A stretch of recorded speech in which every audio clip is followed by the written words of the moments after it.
Good morning. Today we're gonna talk about my Masdevallia floribunda or floribunda. It is in bloom and there are about 18 to 19 flowers on this Masdevallia orchid. A few things to note: it is one of the, I would say, easier to grow Masdevallia species. They're not as finicky about some warmth.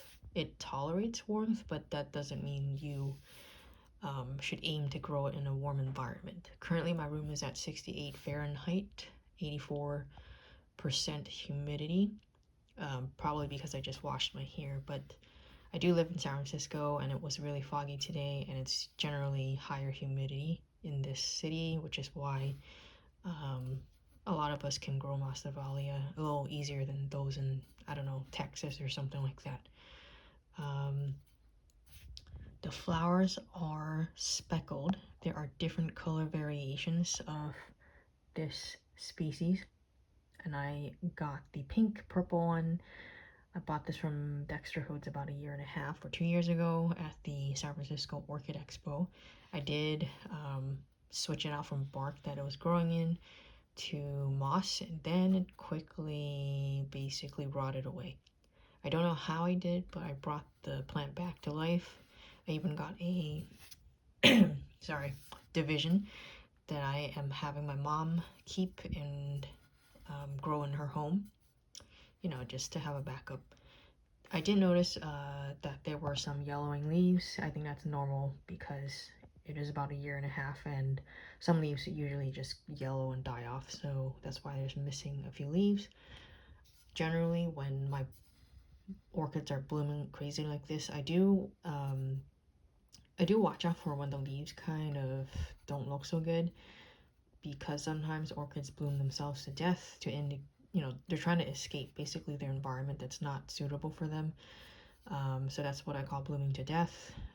The blooming doesn't kill them, it's dying, so it's blooming so it can spread its spores or seeds to escape. For this one, I don't think that's the case. The leaves are still green, and I kept up with fertilizing this plant, because I realized if the plant is growing like crazy and you're not giving it the nutrition, it might pull too much from the leaves. That's just my theory. What I have this growing in is a 1.5-inch plastic pot. There's some holes down here, but I had to burn holes because Masdevallia, you know, they stay moist, but you need maximum airflow to ensure that moistness does not rot your roots. What do I have this growing in? It's basically moss with a few chunks of bark. What I notice in my home is I have to keep the inside hollow. Unless I'm using a net pot where it's like a lot of airflow. If I'm using a pot like this, I generally treat Masdevallia kind of like Neophanetia.